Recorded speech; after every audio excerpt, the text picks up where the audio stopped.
Welcome to Quiapo, the heart of Manila, and is one of the busiest and most vibrant districts in Manila.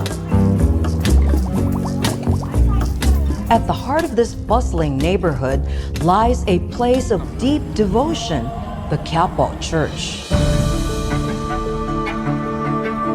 It is home to the Black Nazarene, one of the most revered religious icons in the Philippines. Come and explore with me.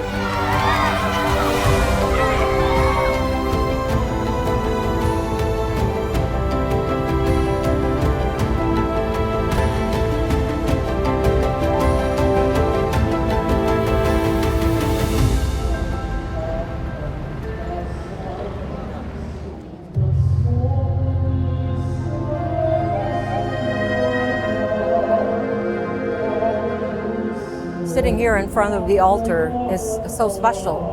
You see the beauty, the opulence, and Jesus is the focal point of everybody that comes here.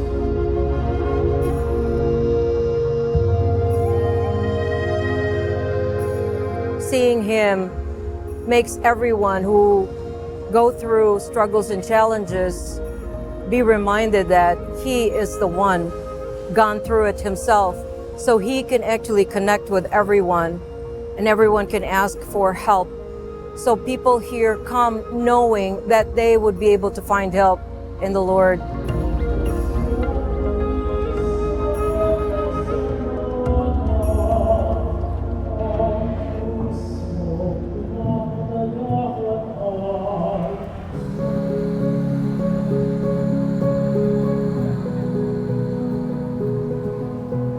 You notice the beauty of the altar, the dome, the four gospels, the different statues of saints.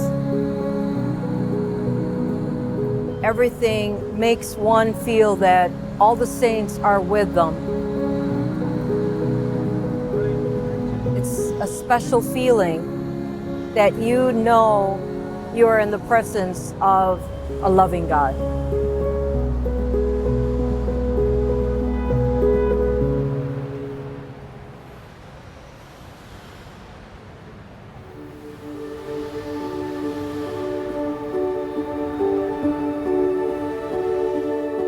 The image of the Black Nazarene is originally enshrined in Intramuros by the Augustinian Recollects. When it arrived here, the image was transferred here in Quiapo Church, via a formal rite called the translation or the translation from one place of an image where it is enshrined to another. And that is what we celebrate on the 9th of January every year here in Quiapo Church.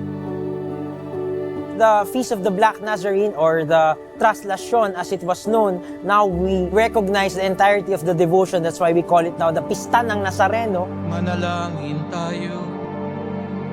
Panginoon namin Diyos, Ikaw ang pinagmulan ng lahat ng pagpapala at biyaya. Ibuhos mo ang iyong pagbabasbas sa damit na ito, na siyang isusuot sa imahe ng iyong anak, ang aming pong Jesus Nazareno.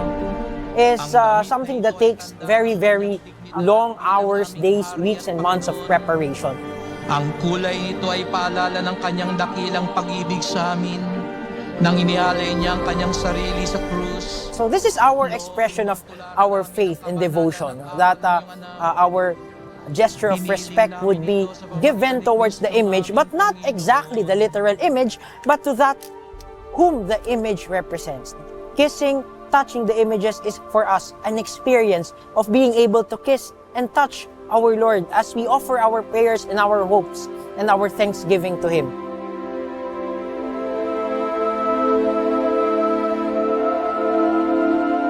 The form of the Nazareno is always carrying the cross.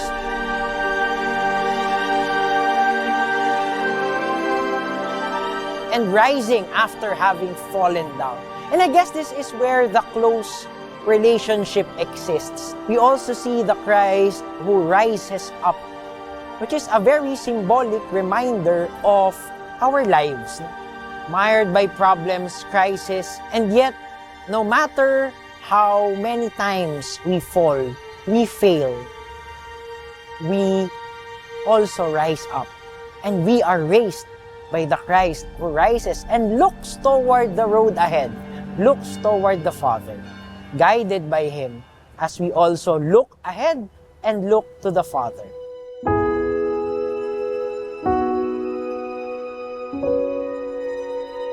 People come here and venerate our Lord Jesus Christ crucified because they know that they can ask for help, beg, and Filipinos are known to touch images. It's because you have a personal connection. He's not just a statue, but a living God who will know what you are praying for.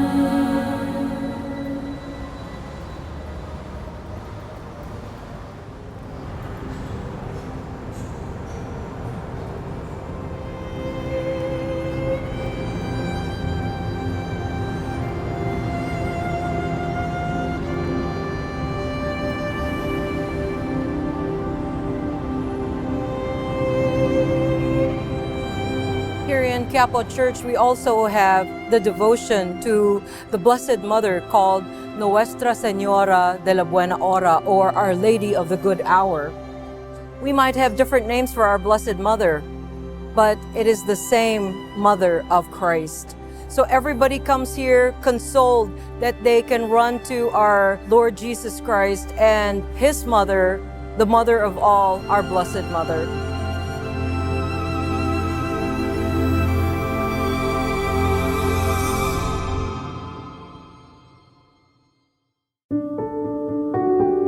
I have been in Quiapo Church for 14 years.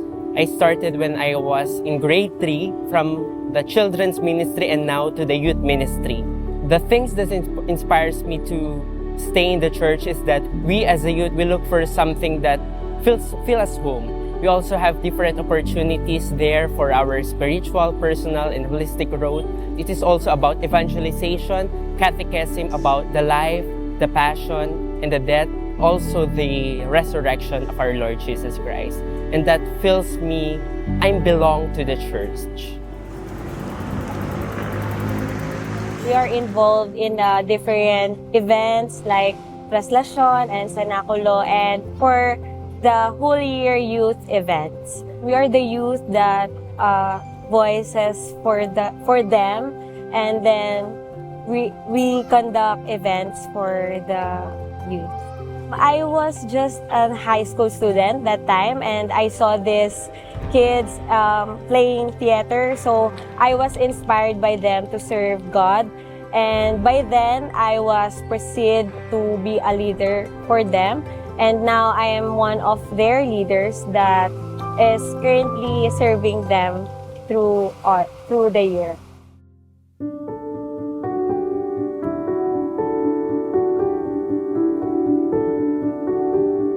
We have another replica of the Nazarene. So the Black Nazarene has become an epitome of faith and devotion to a lot of people, especially the Filipinos. And many say that there is an excessive or superstitious belief in how they've been praying to the Black Nazarene, but it doesn't matter. It has always been a part of the Filipino culture and spirituality.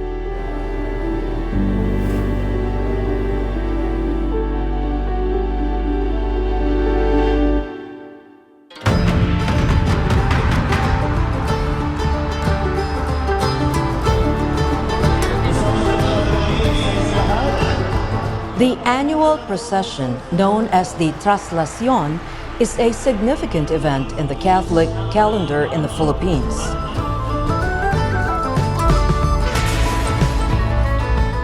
It commemorates the transfer of the Black Nazarene from Intramuros to Quiapo in the late 18th century.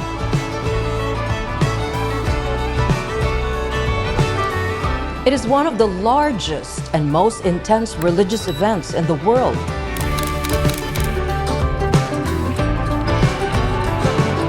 It is a test of faith, endurance, and community spirit.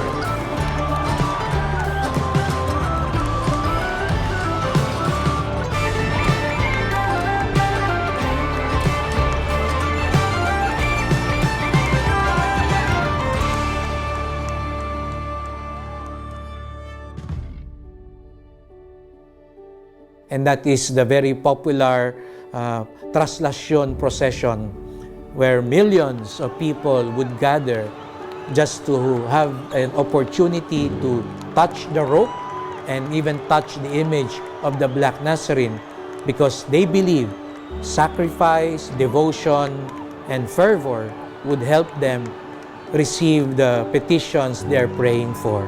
And that is what is known the world over as Translacion. And the image of the Black Nazarene is closely associated with the Augustinian Recollects.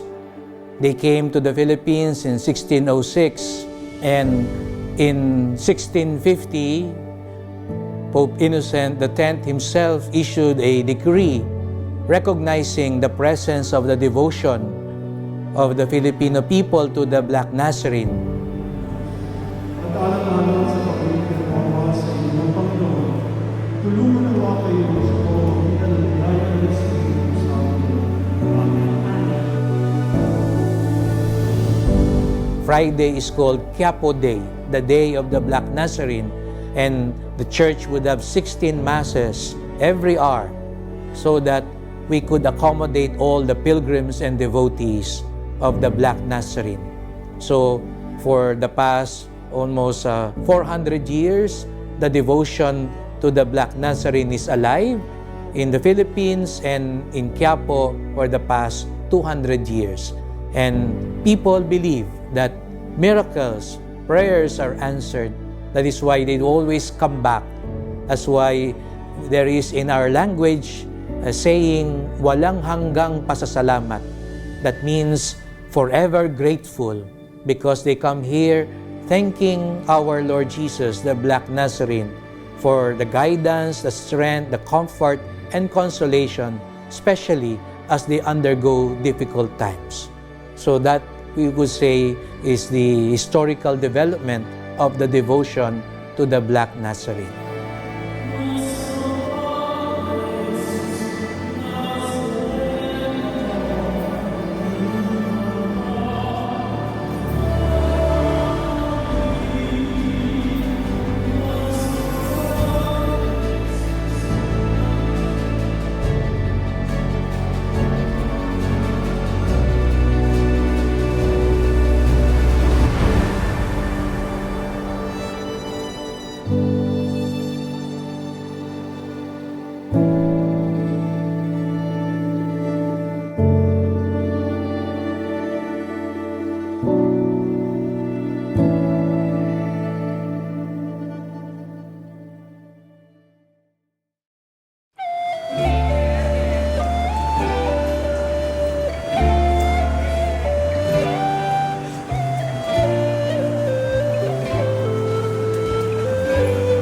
I'm actually outside Quiapo Church, and if you can see, this is the statue of Saint John the Baptist. He's actually the patron saint of Quiapo Church. We could be led by others to Him, to the Lord, by coming here and seeing the faithful be devoted and practicing their faith.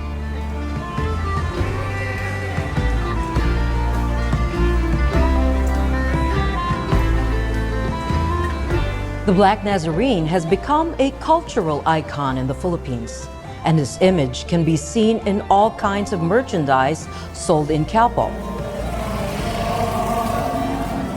Ano po ito? Yung totoo po itong tanim? Ano pong makabuhay? Ito po yung crown of thorns. Yeah.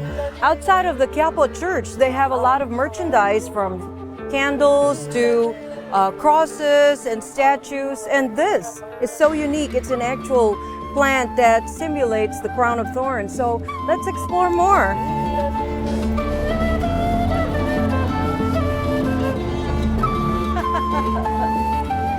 How much is this book? 3,500 pesos. Ano po to? Yan, pang ano po yan, ma'am, sa usod. This is the place that makes this sidewalk so vibrant. This is sampaguita, the small flowers, and this one is kamya. So which smells good? Is it the sampaguita or the kamya? Same. Ah, these are, Ilang. oh, this is ilang-ilang, which also smells good. People actually buy this to go inside and hang it in the statues or present it at the foot of the cross. Thank you.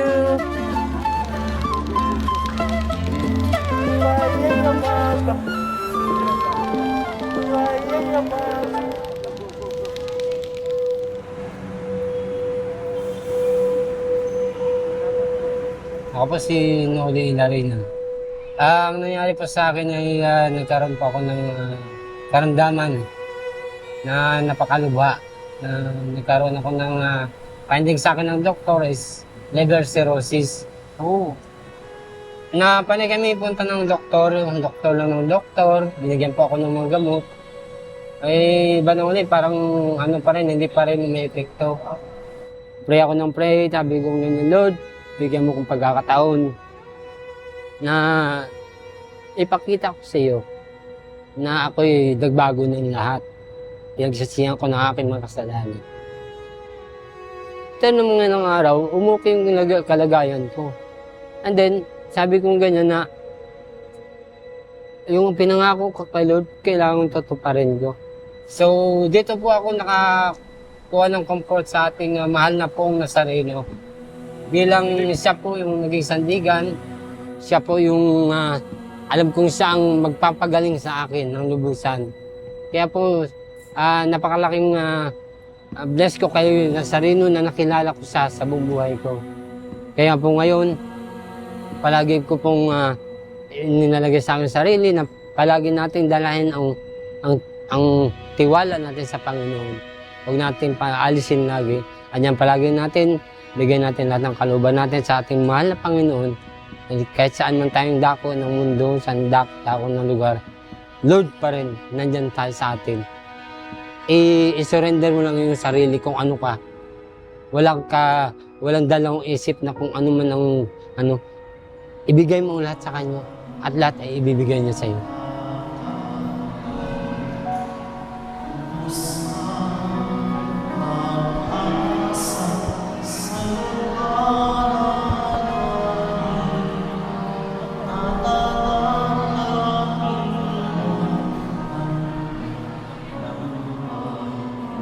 We are in the mezzanine of the Quiapo Church. Before the pandemic, it has been known as a church for all.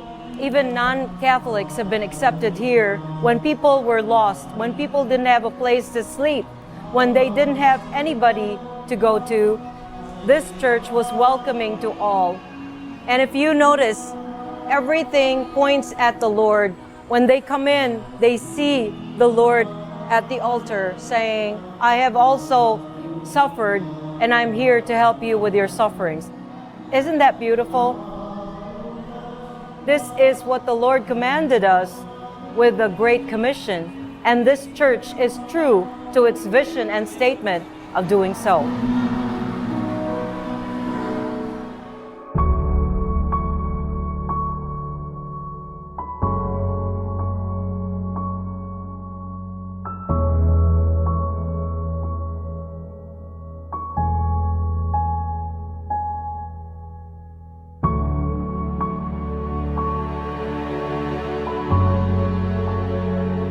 The very image of the Black Nazarene gives that message to the people. If you notice, despite the heavy cross, despite the wounds, the image of suffering, he looks upwards.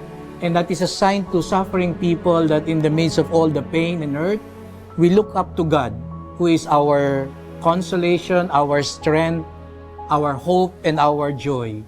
And one thing very distinctive about the Black Nazarene, which people know, is that he looks as if he is kneeling. Yes, he is kneeling, but he's not about to fall. the very uniqueness of the Black Nazarene is actually he is starting to rise. Despite the heavy cross, despite the sufferings, he is rising, standing again.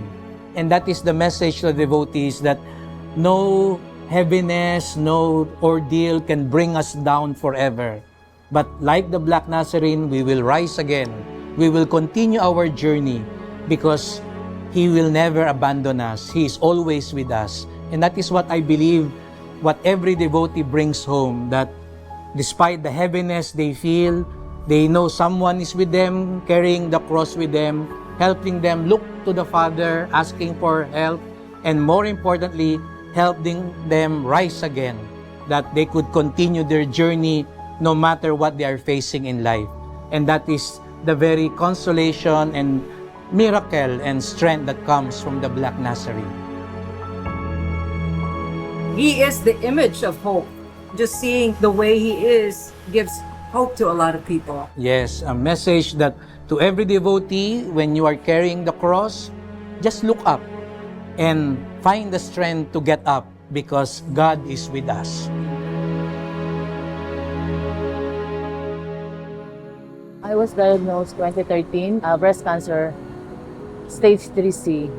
So, when the doctor told me na kung hindi ko tatanggalin yung left breast, mamamatay ako. So parang, sabi ko, Lord, paano? May mga anak pa ako, nag-aaral pa. Ano po gagawin ko? Kayo na po bahala. Sabi ko ganito sa kanya. Pero grabe, iyak ko po noon. Sasabi ko, kung dadanasin ko po lahat to, kailangan malakas ako kasi ayoko ipakita sa mga anak ko na mahina ako. Nagpa-chemotherapy po ako, nagpa-opera po ako. Yan. Yun nga po, after 5 years na nagsabi ng doktor na okay na, 10 years na po after that, na ano na po ako, na healed na po ako, totally healed. Tapos ano na po ako na pumasok sa loob ng simbahan para maglingkod. At yun, marami po akong naging ano na, paano yan? Kailangan ng pera. Sabi ko, hindi lang naman, although kailangan din ng pera, pero mas kailangan mong kumapit yung panata mo at yung devotion mo sa mahal na Senyor. Yun po ang hindi nagpabitaw sa akin up to now. Kaya po, sinasabi ko po sa kanila na hindi mahalaga yung pera. May mga tutulong at tutulong. Lumapit ka lang sa Kanya. Thank you for your powerful testimony. Pasensya na po. Kasi hindi ko po talaga na ano ko po yun noon na hanggang ngayon na